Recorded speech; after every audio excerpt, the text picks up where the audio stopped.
why are we causing problems knowing that we can fix them? Why not just prevent them from the beginning? If we have tools and resources and the knowledge to prevent harm to a patient, why would we not assess for that prior to giving the fluid? You wouldn't recklessly drive through an intersection and wreck your car knowing you can take it to a mechanic to fix it. You stop at the stop signs and you honor the traffic laws to keep yourself safe. So as nurses, why aren't we questioning each bag of fluid that we give to a patient?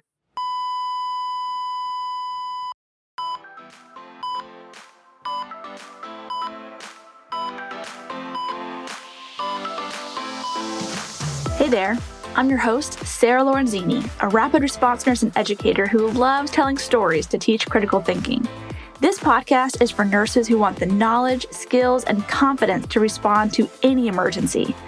With almost 20 years of experience in the ER and critical care nursing, and a master's degree in nursing education, I have a lot of stories to share, and I love to nerd out and break down the pathophysiology, pharmacology, and nurses' role in emergencies.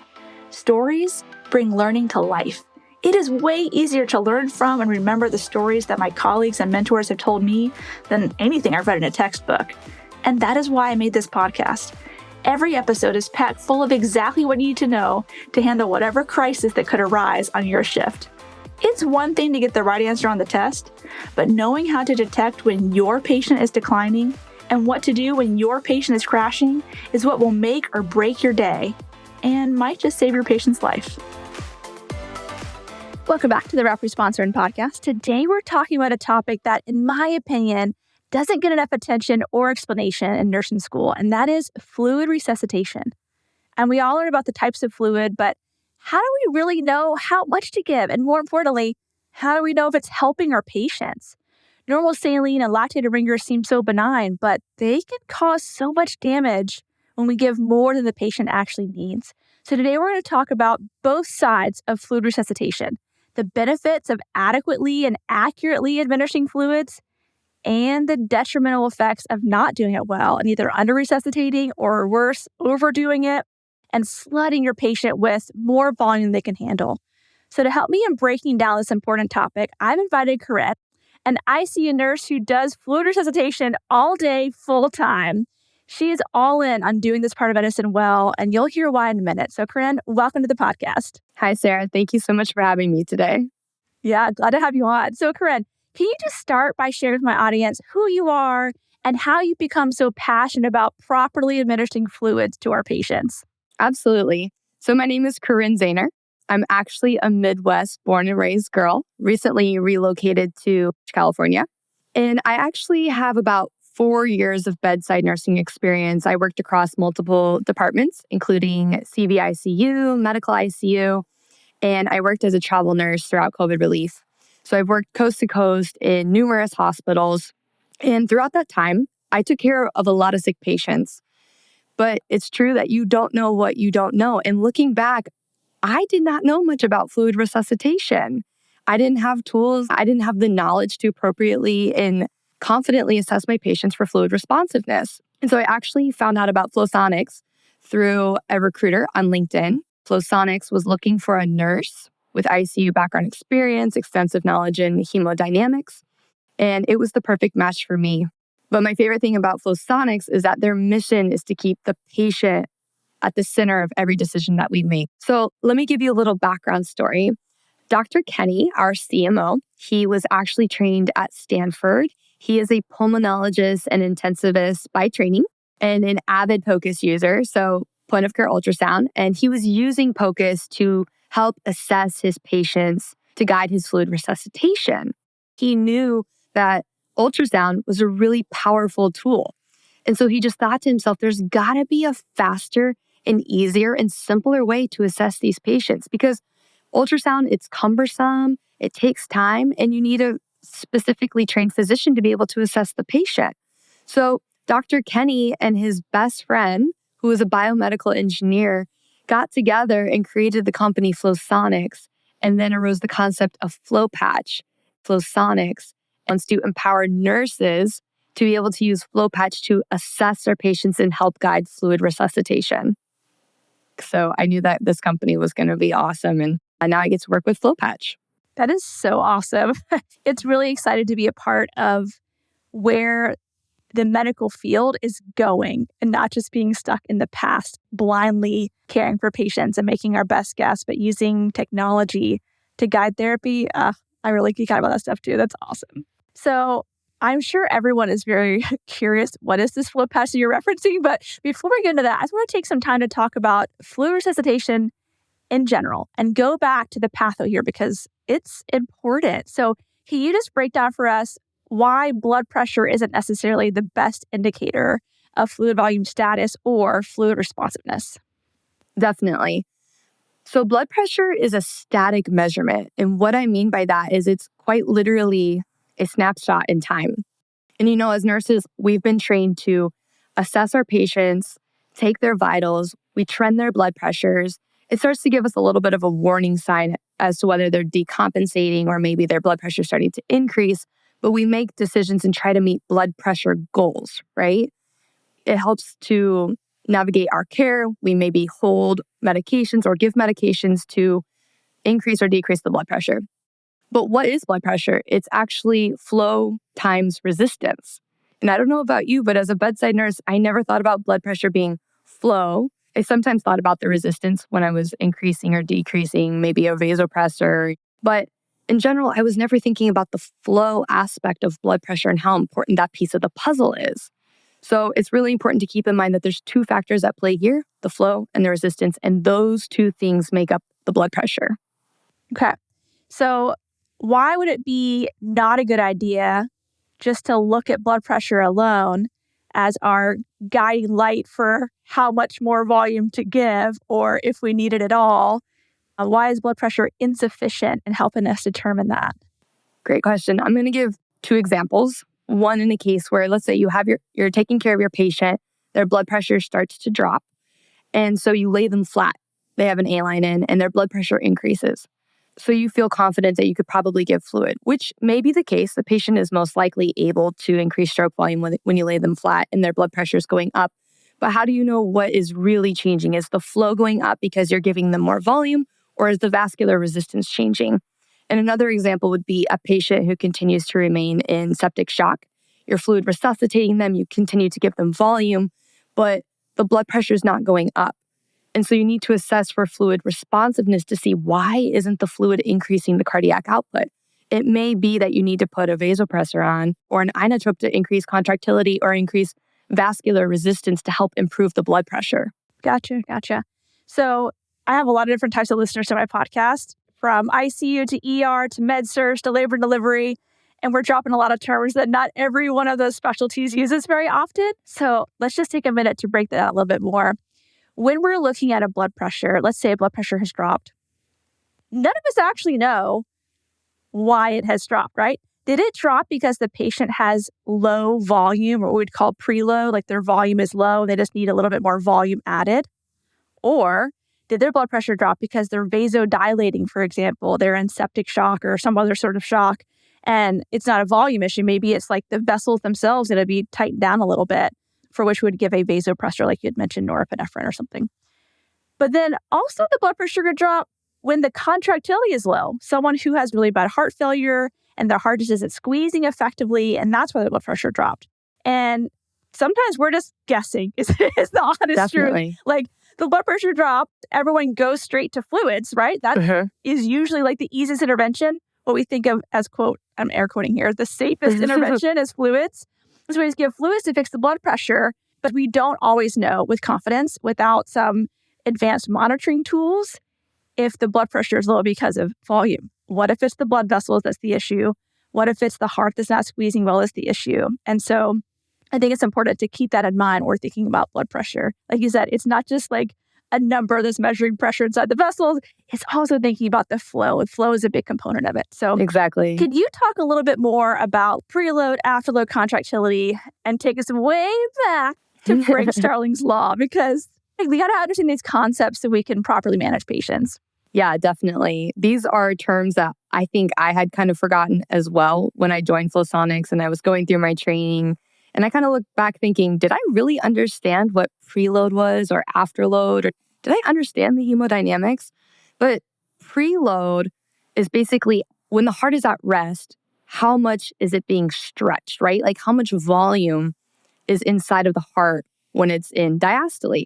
So the idea is if you give a patient more fluid, the heart's going to stretch more, but is it able to squeeze the contractility? Is it able to eject the blood to the rest of the body, right?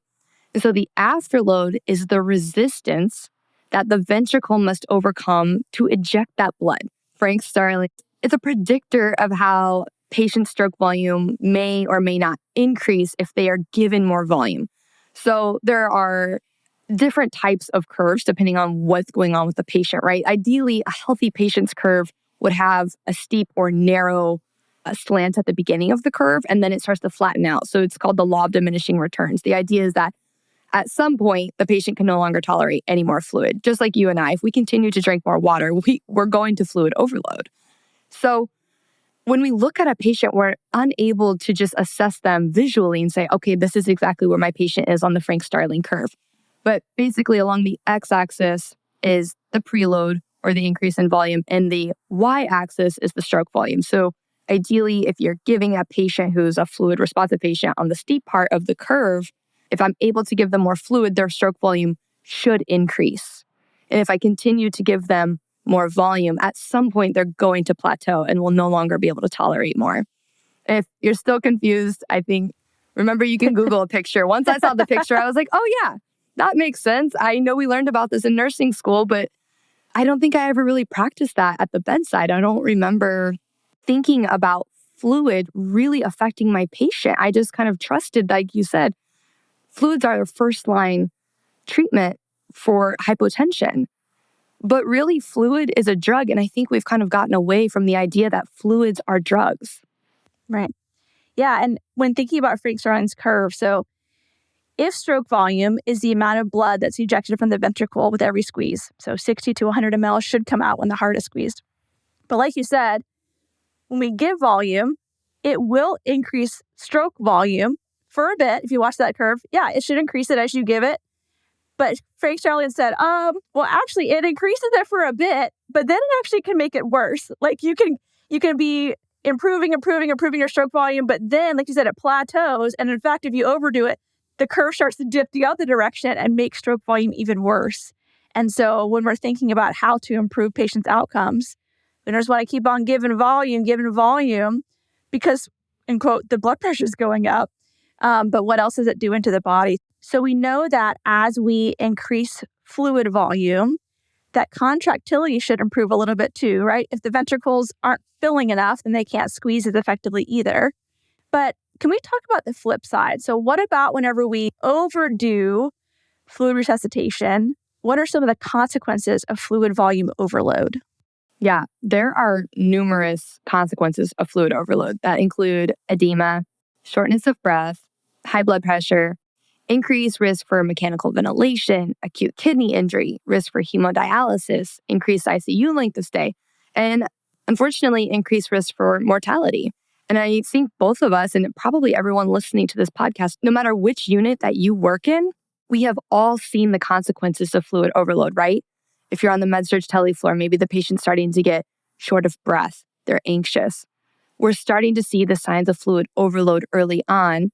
And then myself, having worked in the ICU, it's too late. They're already on the mechanical ventilator. Now we're trying to diurese. We're seeing the consequences of fluid overload that started either the day before or maybe even that day. It can happen that quick.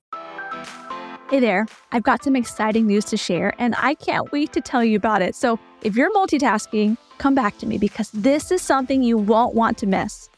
You may already be familiar with my 1-hour rapid response and rescue course, a quick dive into approaching critical patients. I'm thrilled to have received such positive feedback from nurses who found it valuable. But I'm not stopping there. I've been hard at work developing a more comprehensive, in-depth course. However, the more I work on it, the more I realize that I want to offer more than just another course to purchase. Reflecting on my years as an educator, what I truly cherish is the opportunity to interact with nurses in real time, breaking down complex concepts, mentoring, inspiring, coaching, and supporting nurses as they navigate the challenges of our profession. Teaching and empowering nurses is close to my heart. Over my 20 years in the field, I've amassed a wealth of clinical knowledge that I'm committed to sharing with nurses. But there's more to being a great nurse than just understanding pathophysiology. Through trial and error myself, I've gained other valuable skills related to leadership, advocacy, resilience, which I believe can be beneficial to all nurses. So here's the plan for 2024. I want to create a community of dedicated nurses who invest in themselves so that they can deliver exceptional patient care. This won't be just me recording myself for a podcast. I want to teach live, address your questions, and provide a platform for nurses to support one another. I'm calling it Rapid Response Academy, the heart and science of caring for the sick. Members will enjoy weekly live lessons, a community forum for questions, and personal interaction with me to better understand your needs and support you on your journey. This is uncharted territory, and I'm excited to explore it together. I'll be soft launching on December 1st to get to know the initial members. So those who sign up before December will receive a 25% discount and play a pivotal role in shaping the community from the ground up. The sign-up list opens on Friday, November 24th. If you're excited about more in-depth teaching, access to a supportive community of like-minded nurses, and the chance to be a part of our founding group, I'd love to have you on board. If you want to learn more about what I'm building, I put a link in the show notes for you. Now, let's get back to today's episode.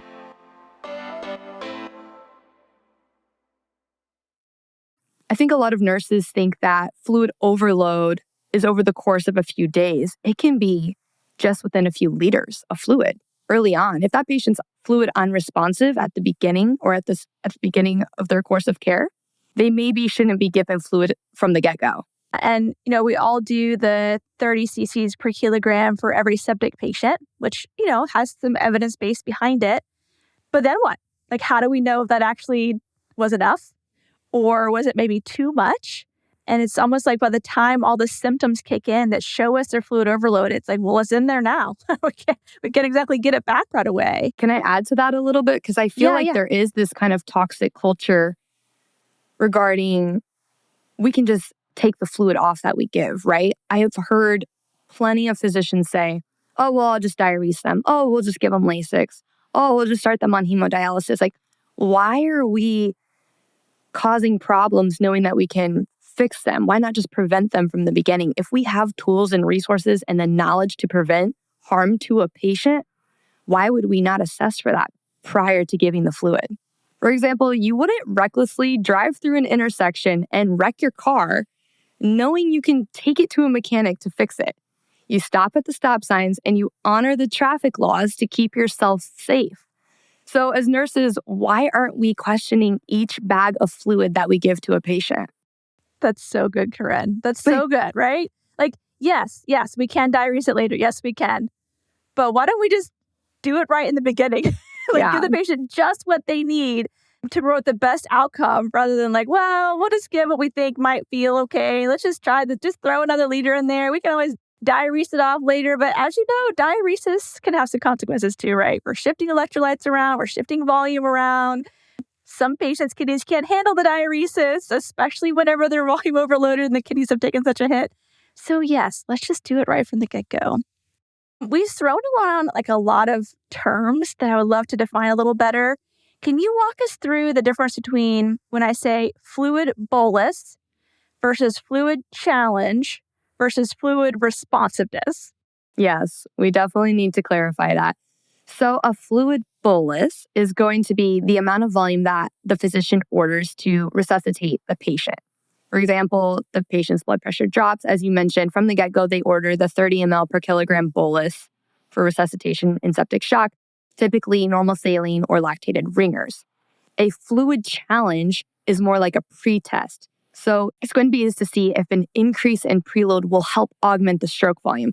So when we perform a fluid challenge in our assessments, we can perform either a passive leg raise or the nurse can administer a 250 rapid fluid challenge on a pressure bag. They're the same idea because the patient is getting 250 to 300 cc's of fluid to test the heart before giving the remainder of the bolus.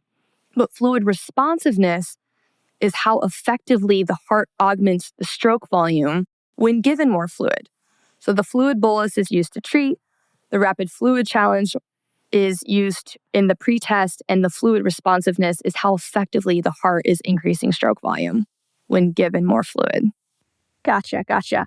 So the bolus is the treatment, the challenge is the assessment, and then the result, either they are fluid responsive or they are not fluid responsive. As far as the fluid challenge goes, this is not something I started my career doing. Like when I was a new ER nurse, we would say, can you fluid challenge the 3-year-old in room 5 to see how they can hold down PO fluids? We were seeing if they could tolerate PO fluid. That was like the terminology, fluid challenge.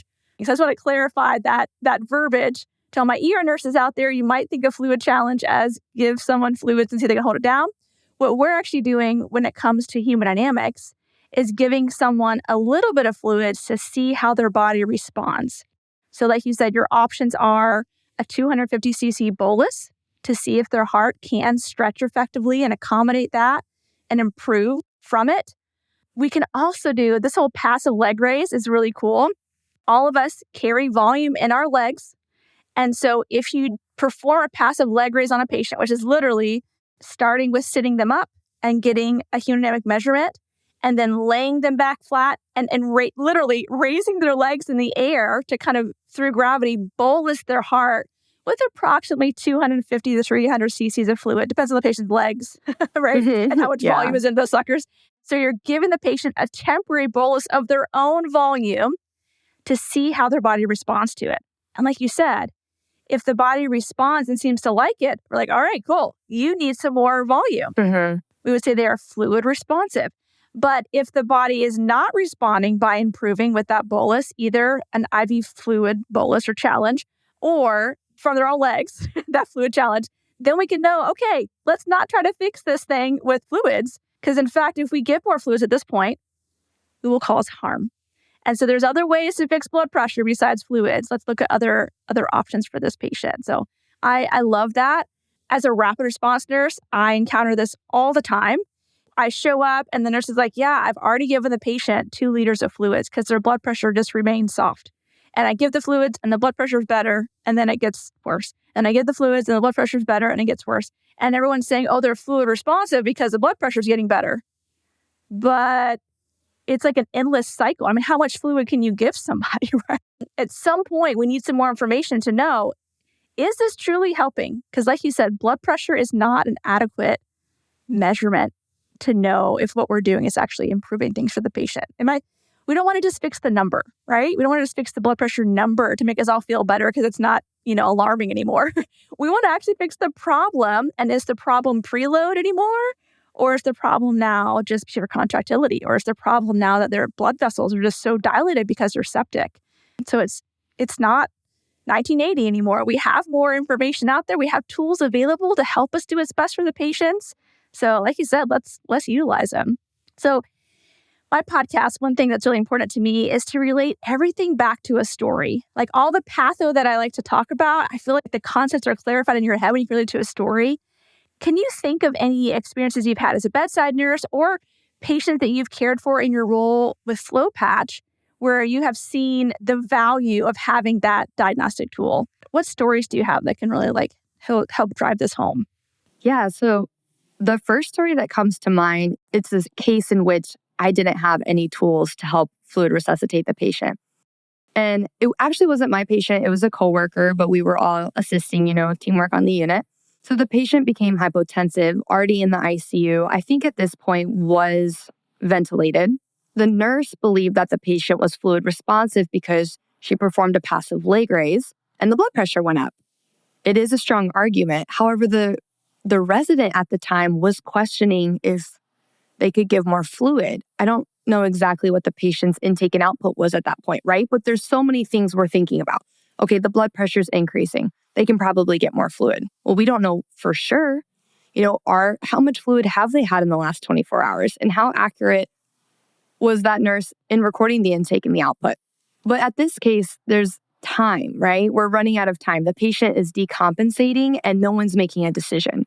So had they had a tool to be able to effectively assess this patient, there wouldn't have been so much debate, right? The nurse and the resident could have had more confidence to help resuscitate this patient. And that was right before I joined Flosonics. And I just think back to that case over and over and over and how many times I wish I would have had the FloPatch to help. But a time when I did see FloPatch help, well, I've seen plenty of times, but one of my favorite is when a patient came in, they were a DNR, DNI code status. So, we want to treat this patient precisely with fluid and not overdo it because this patient can't be intubated. They don't want to be intubated. So it's important that they're managed appropriately from time zero. So the patient came in with septic shock and the nurse placed a FloPatch and the patient was fluid responsive. So in this specific case, they used a rapid fluid challenge, giving 250 mLs on the pressure bag. There was no passive leg raise performed. I just want to clarify that. So they gave the rapid fluid challenge. The patient was fluid responsive based on the FloPatch results, and then resuscitated the patient with a fluid bolus following that. The patient remained hypotensive. They performed another assessment with the FloPatch, again, fluid responsive, and gave another fluid bolus. So the patient received 1.75 liters total, which maybe is a little bit surprising because to me, that actually doesn't sound like a lot, less than 2 liters of fluid. But it was the perfect amount that the patient needed. And they were transferred to the step-down unit, avoided being mechanically ventilated, no central lines placed, no pressors. And the next day they transferred out to med-surg tele. It was amazing. That is a win right there. Yeah, it was a huge win. The nurses were excited. The patient's family members were excited. All around, the patient received the perfect amount of fluid. So I have 2 responses to these 2 stories. For the first one, the nurse that's trying to advocate for their patient, like kudos, absolutely. Sometimes though, it's like you just don't have enough data to prove like what your intuition says your patient needs. You know what I'm saying? I'm sure you've been in that spot before, like, but I know the patient needs blah, blah, blah, but the data doesn't prove it yet. I still don't have the lab values back, or the vital signs haven't, dropped dramatically to like justify the thing that I'm wanting for my patient.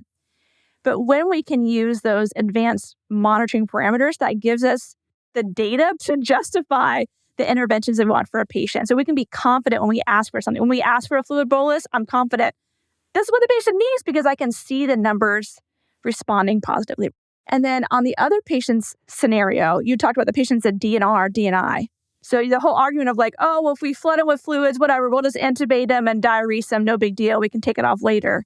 Well, not with this patient. They don't want to be intubated.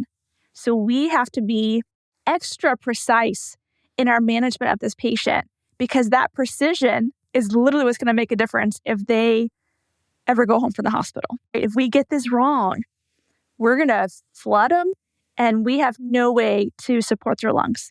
Like we don't have the patient has said they don't want to be intubated. So I love that even for someone who's a DNR, DNI, that they can get such precise care and that patient actually recovered from septic shock. That's so amazing. And all the literature shows that. We just blindly do a protocol. It isn't one size fits all. Absolutely. Everyone's heart, there's different factors that contribute to if a patient's going to be fluid responsive or not. And so having more information just really helps us know that we're going to do the right thing for this person and give them the best chance of actually being discharged home. Oh, I love these stories, Corinne. Thank you so much. So we've established that preload, afterload, contractility are all components of stroke volume. It's not just the blood pressure, right? Blood pressure is just one little snapshot. There's a lot of tools on the market that can help you assess stroke volume. What makes FloPatch so awesome? Like, why are you all in on this device? What do you love about it so much? Because I've seen it.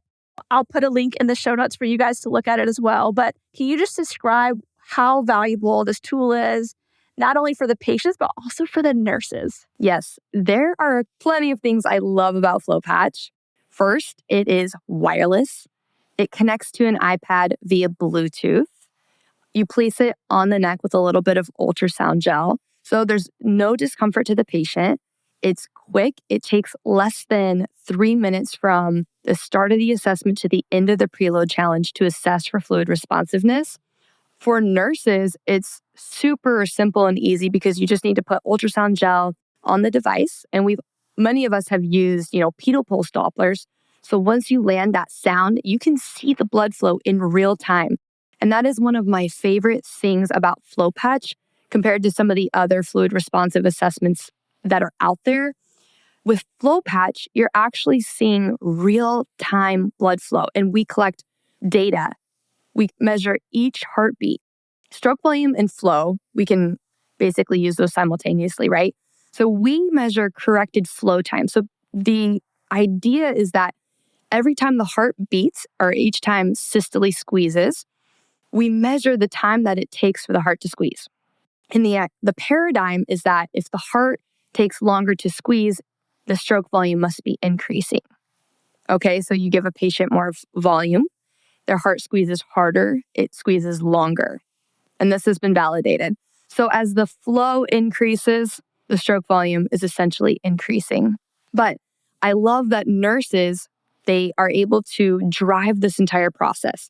So the patient comes in, they're septic, they're in septic shock, they're hypotensive. They can request the FloPatch. At some facilities, it's nurse-driven. They don't even have to go through a provider. They can place the order themselves, grab a FloPatch, place the gel on, connect it to the iPad, put it on the patient, and begin their assessment. And this is within a nursing scope of practice to assess. Right. It's amazing. We're not administering any medication. No. We're just gathering data, just like we do with our stethoscope, just like we do with our fingertips, just like we do with our eyes. We're gathering information to figure out what's going on with our patient and which direction should we go with the treatment. Can I just point out one more thing too, as a rapid response nurse?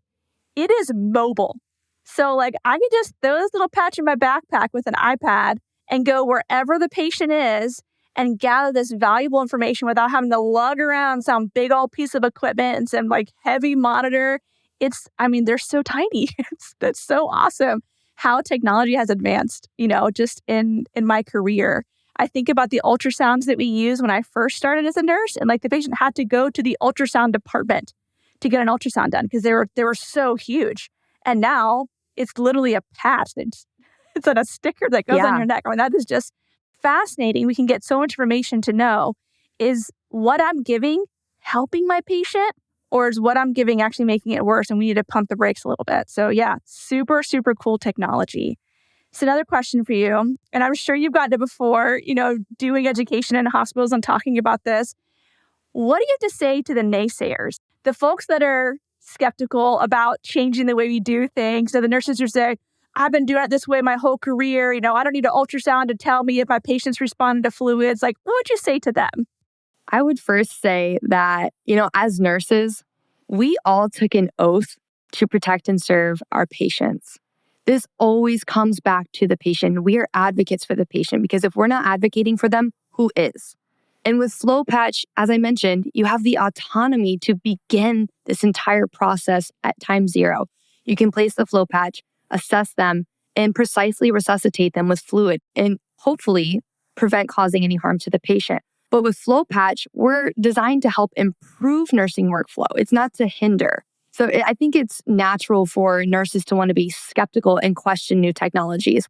We're a little bit resistant to change, but just like hemodynamics, medicine is always changing.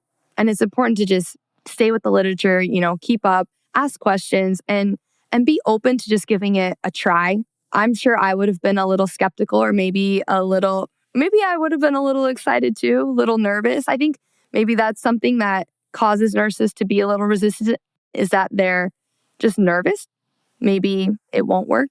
But as I mentioned earlier with FloPatch, I love that you can see the data in real time. So Corinne, are there any other concepts or key takeaway points that you want to make sure that nurses take away from this episode? Yes.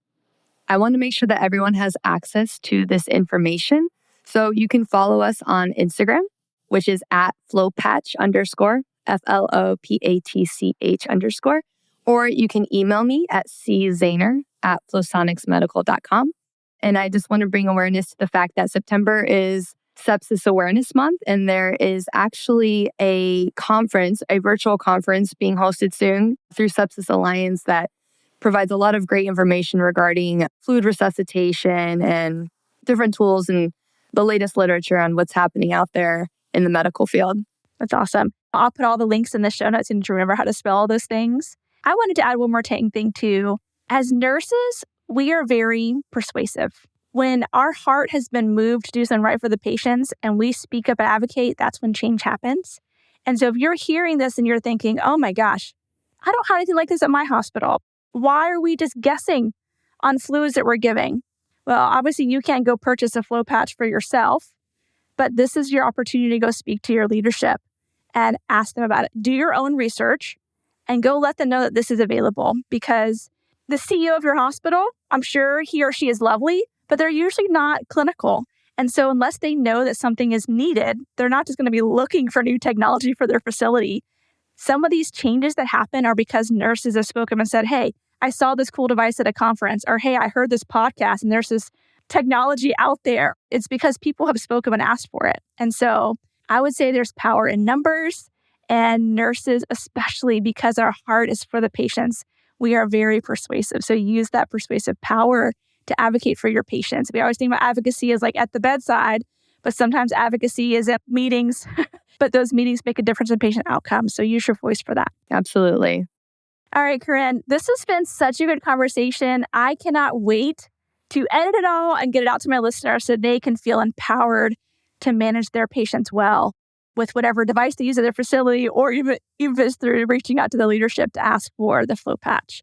Thank you so much for your time today and being on my podcast. Thank you so much, Sarah. This was a really fun opportunity. Before you go, I have an exciting announcement. You can now earn CEs for listening to this podcast.